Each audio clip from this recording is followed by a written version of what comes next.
Okay, very good evening. It's Vikram Sareen, Chief Architect with Mula Technologies, soon to be Bluebricks, along with Sumit. Sumit is XPAY deployment expert and QA head for this product. Today what we're going to cover is on the multi-party payout feature, which we explained in the last one. But we are going to look more closely into the web services that are going to be used for enabling this, especially from the merchant point of view.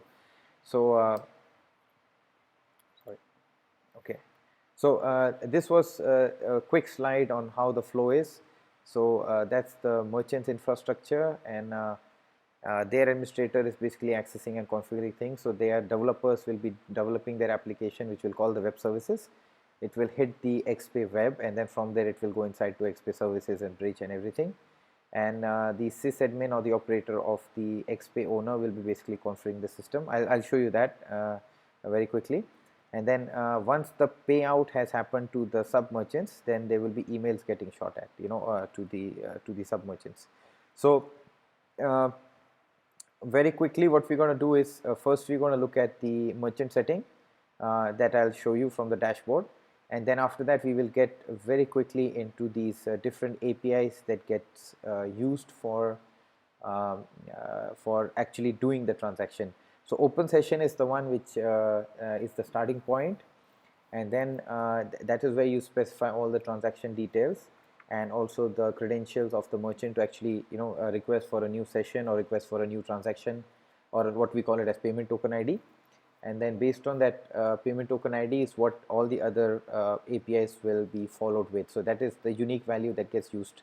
The second API is the set payout, which is basically the one which tells like what are the sub merchants that should get paid for when the transaction is successful. And then after that is the initialize transaction v2 identify, then the send security code, which is basically if you want to send more than one OTP, let's say if the first one didn't reach, so you want to send another one. And then verify transaction does everything. That means it verifies the OTP or the password, and then after that it will execute the transaction, and then you can get the current status of the transaction that the user is paying to the merchant. And then the last one is the get payout statuses. So that means that when you do the payout, let's say you're doing it to 2 or 3 merchants, then whether they were successful or not successful, those statuses basically are retrieved by the merchant using this API. Yeah. So initialize is the one which initializes it, and then the identify is the one which actually identifies the user. So whether they pick up CIF number or account number and things like that. Yeah. And then at the end we will go into the what we call it as a quick demo of how it will look like when it comes into action. Yeah. Okay, so let me get started with the first one. So I'm logging into the dashboard. I'll very quickly show you on the merchant which is already existing. Yeah, so that's the merchant that we have, and I can have users over there. Then I can also make it active, inactive, suspended. If it's suspended, you can't do anything. And then I go to edit is where I will see all the details of this merchant. So the merchant details, the commission that needs to be paid out, the remote access which we need to make, then also the what we call it as the merchant account details. So this is where the money gets paid. So the currency, also the branch code, and what type it is shown over here.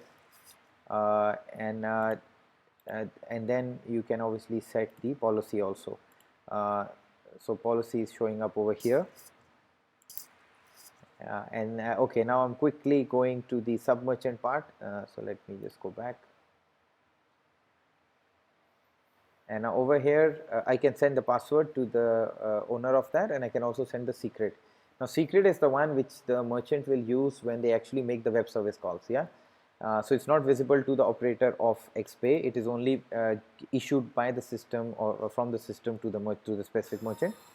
And then we go to the merchant list, and then the sub merchants. So sub merchants are listed over here. So this particular merchant has got 4 sub merchants that are present. So again, you can specify the email ID, phone number, and what's their account number, and also the currency. So if I'm making a payment, then I need to make sure that I'm using the right currency. So the main transaction, which is from user to the merchant, and then from sub merchant to the sub merchant, the currency should remain the same. So please take note of that. Yeah. And obviously I can add more merchants over here. And now this was very quickly showing you that merchant, then sub-merchants, and the credentials that the merchant will use. Now this is the particular web service WSDL, a SOAP, a web service, which is what is you're going to use for showing you this particular thing. So this is available to the merchant, and the merchant development team can actually import it and then use it into their system, into their commerce platform, or into their workflow. Yeah, now here are all the APIs that are present over here. There are actually the one we're going to focus on is listed, and this is our list. So I will start off with the open session v2. Yeah, please do not use v1 because v1 has a limited set of features, so we request you to use v2. Yeah, so I'm going over here, picking up the details. So over here, channel ID is fixed, then the login ID is provided to the merchant, and also the password, which is the secret, and then also the merchant ID, which is provided. Again, it's a static value that will be given, and then also the password over here. So, and after below this, you will be giving, or when I say you, meaning the merchant will be specifying what exactly is the transaction. So they will give a unique transaction ID, then the amount that need to pay, the currency, then the date, description. So all these information or pieces of information is used when XPay wants to show the user what transaction they are doing. So they need to specify all this, and this all remains constant, remains same. So if you change anything, then it will fail. Yeah, and then initial URL and also expiry time. Expiry time is when the merchant says that how long you want the transaction to be valid. Let's say 3 minutes or 1 minute or 5 minutes. Yeah, so I already have a created piece of information over here. So SOAP UI. So I'm picking it up for this merchant. Yeah, and then I'm gonna run it. So I'm specifying the login, the password, and also the merchant ID, and also the so-called the signature.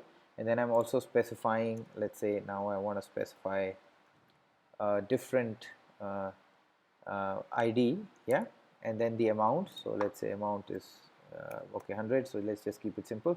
Yeah, and then I'm going ahead and doing it. So I'm saying 5. Yeah, so now I will run it.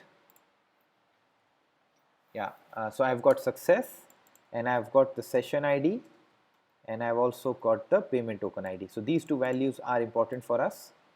So let me do one thing. Let me just quickly copy it in the places where I need this. Yeah, so I'm coming over here. Yeah, okay. So I think what I've done is, because I've changed the transaction ID, so I have to make sure it's the same throughout. Yeah, so let me just do that, because otherwise we will end up in a bit of trouble later. So let me just replace it everywhere in the file. So this is what I'm doing right now, is that I've created the sample input which from the web service, and I'm using SOAP UI for doing that. And I'm trying to basically so I think these two values are picked up, right?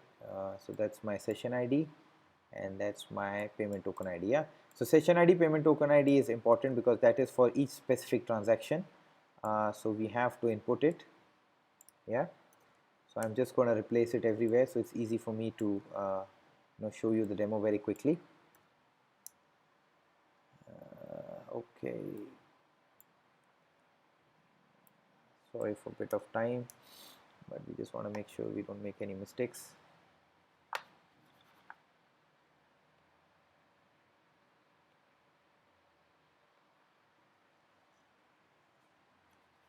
Oops, I think my mouse is giving me a problem.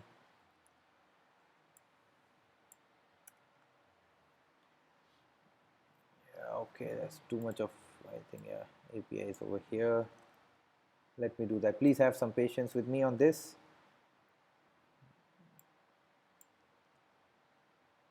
I think we should have prepared a session beforehand, right?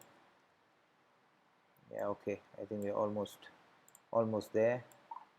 A spelling same hai? Yeah, okay, almost done.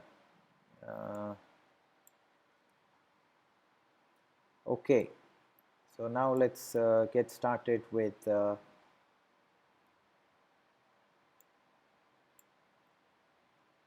okay, I think we are done. Yeah.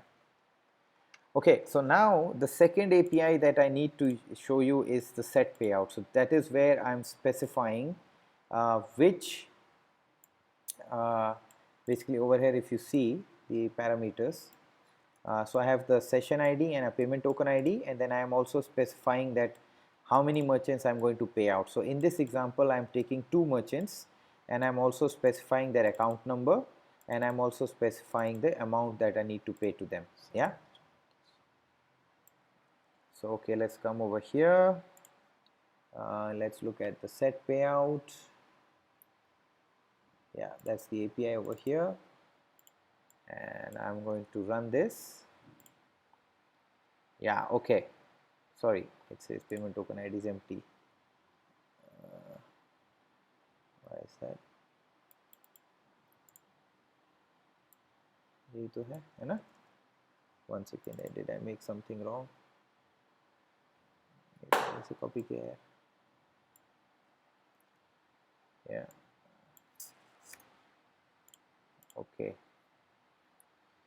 It's saying failed. I think did we finish? Did the session expire or what? No?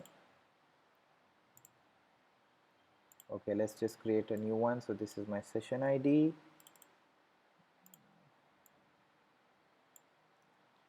And let's look at the payment token ID.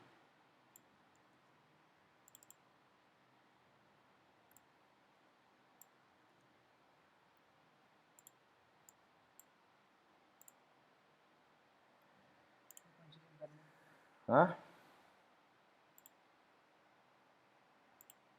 Open session, I've done it already. Huh?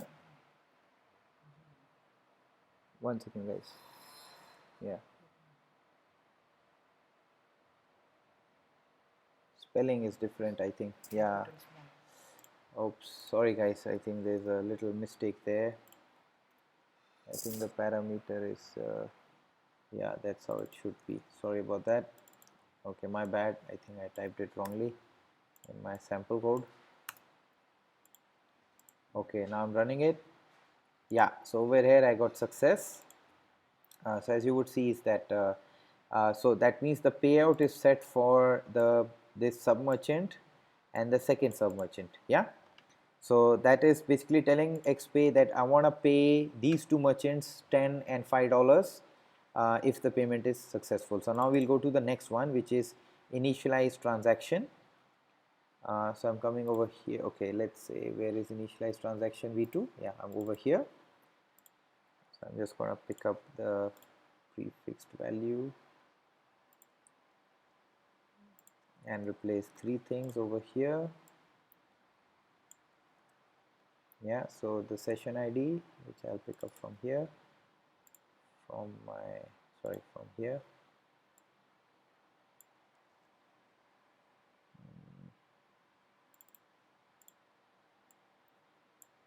And then I will pick up payment token ID also. Yeah. Sorry for the demo. It takes, see, once you integrate it, everything is automated. So we are just showing you how it will be when it comes to the SOAP UI, basically showing you all the inputs and outputs. Yeah. And yeah, sorry, I think the transaction ID is different here in my case. No, it's the same. Yeah, correct, right? Okay. So now I'm coming in. I am saying that I want to initialize the transaction. So when I submit over here, it's successful, success 0, and then again same session ID, same payment token ID, and the initiation has started over here. Yeah. So the third API is also successful. Initialize transaction is the one which actually tells the system that yes, the user is going to come in and now do the payment. So the key difference between open session and initialize is that initialize actually says, okay, let's go ahead and let's do the transaction. Open session is just to issue the so-called session ID and the payment token ID, which is basically the tokenization of the information, and then passing back the merchant portal a unique random number. That is what they can use for doing in and out. Yeah. Now I'm going to call initialize transaction. Identify user. Identify user is the one where it will ask or what it will do is that it will pick up the information of the user. That means, let's say if you want to pick up CIF number or the account number or the internet banking number or internet banking account or mobile banking account or mobile phone number, anything which identifies the user. Yeah. So over here in this example, we are going to pick up. Let's go to that API first. Identify user over here, coming and pasting this information. So it's again I have to change these two values.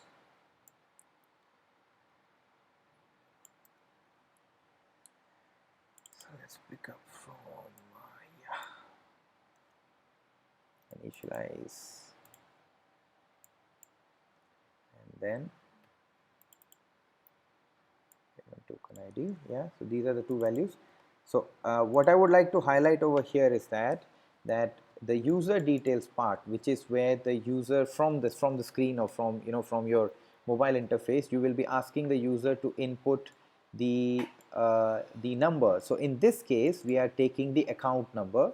That is why I have set the option as 2. So there is a predefined list, like 1 means CIF, 2 means account number, 3 means internet banking account, 4 means mobile banking account, 5 means others, or 6 means phone number. So we have that that type, that means the option which is available or enabled in the backend in XPay, and then the user will input the particular credentials. That means that the account number, CIF number, or internet banking account over here, and then again the transaction will be used. So this is where we are going to identify the user, and if the user is identified successfully, we will be sending a one-time password onto their registered mobile number or as an email to them. Okay, so over here the system has actually given back that is success, and then it has said that one-time password is sent to your registered number. Yeah. So, and again the same piece of information, like what information was used, what account, everything is being put over here. In addition, what we have done is that we are giving back the username and also the account list which the user has. Yeah. So this is the information which can be used by the merchant to actually show it in the user interface once the user is successfully identified. And then obviously below are the transaction details for them to check, validate. Yeah. Now I'm going to this one I'll skip because I think the demo is becoming too long. So this particular API is essentially, if the user did not get an OTP, then they will be then the merchant can actually call this API for requesting a new OTP. Yeah, I will go to verify transaction, which is where we want to make sure that the OTP that is being entered by the user is correct and the transaction can actually go through. Yeah, so I already have the pre-defined information. So again, I am not going into the send OTP or security code. I'm going straight away into the verify. Yeah. So okay, let's quickly replace the session ID and the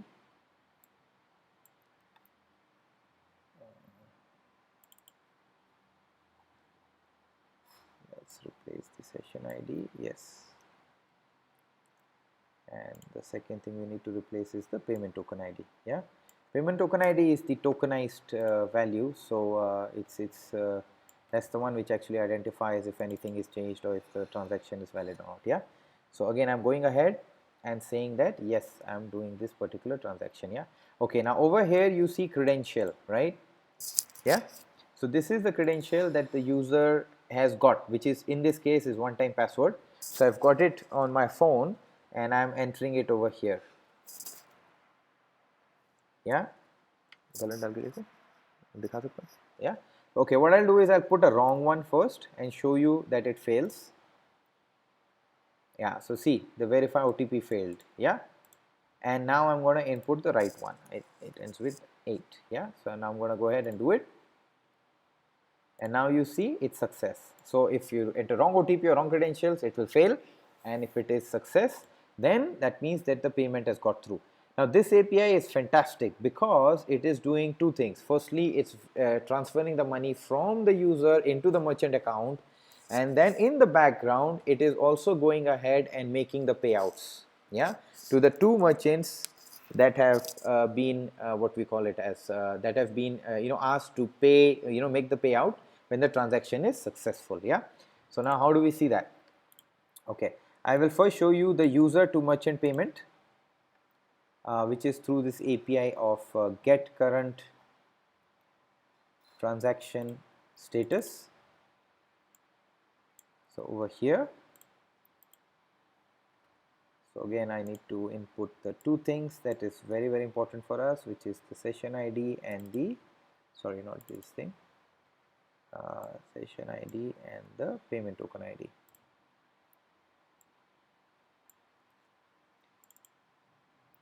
Yeah, so I'm putting it here. Okay, so I submit, I check.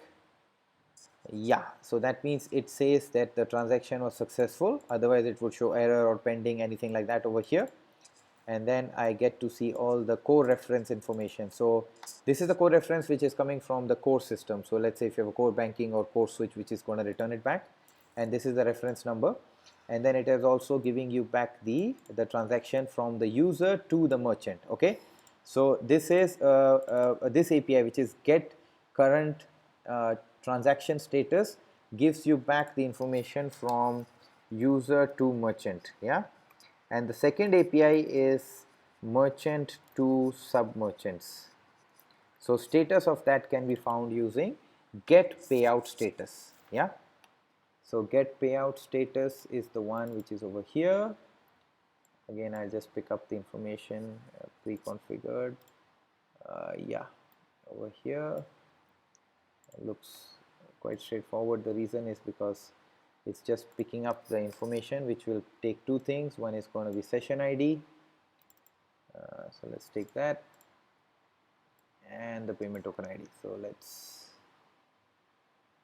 get payout status. Yeah, so let's just Control X. Sorry.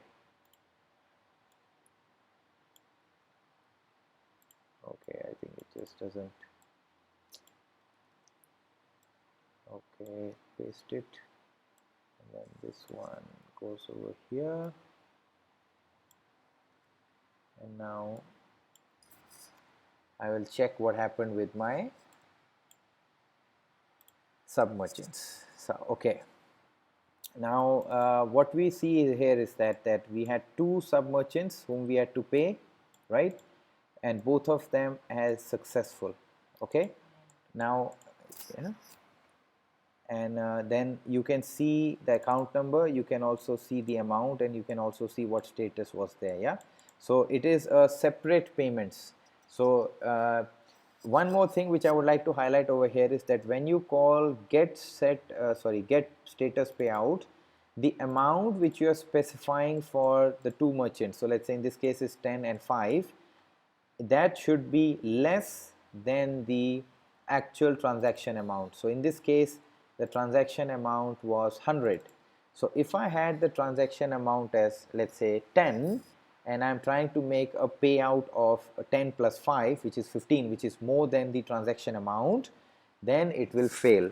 Yeah, so that is something you need to check. Again, the system will do the check for you and give you the relevant error, but we are just highlighting as a merchant what you should what you should look at and do. Yeah, okay, so can you just forward me that email, or sorry, log it as root.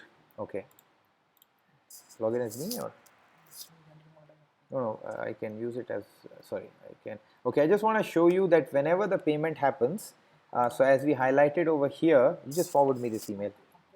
Okay, so you just the one of the key elements is that sending that email out to the submerchants, because submerchants do not have a dashboard. They just get an email alert onto their phone or onto their a website where they can actually get that. Yeah, so now okay, sorry, I think which email ID of mine? Gmail. Okay, I think the one of the emails should come to me because I'm one of the submerchants. Yeah, over here. So if you see, I can know the transaction number when it was sent out, and to me from this particular merchant, I have got all the details: transaction ID, date and time, the core reference number, the amount which was paid to me, and also what was the success or failure status. Yeah, so this can be used by the sub merchant, and they can inquire whether it is okay or not. Yeah, so okay, I think my colleague has just forwarded me the second one which he got. Where? No, Gmail doesn't have it. Okay. So okay, yeah. So Sumit is my the other merchant in this scenario, and he's just forwarded me the email, and he was the one who got the $5. Yeah. So in the dashboard, when I come over here and I pick up the transaction, I will come and sorry, I think I'll just pick up the payment token ID. Yeah. One second. So I'm picking up the payment token ID, and I'm going to the payout reports, which is over here, and I can put the ID, pick it up. Okay, let's just say yeah, I'm selecting the option cash out, purchase, not cash out, please select purchase, and then I can have this information over here. Yeah, so the emails have come to the merchants, and then also in the dashboard. Huh? Date, sorry, I picked up the wrong date. Okay, sorry, my bad, I picked up the wrong date, so I'm just going to pick up, I think, all of them and just make my life easy over here. And then okay, let's pick up something more. Yeah, okay, yeah, so that was the transaction that I did just now. Yeah, and these are the two payouts which has gone for this particular transaction ID or payment token ID. So I have the core reference number, which you would see is different, and then I have the transaction ID.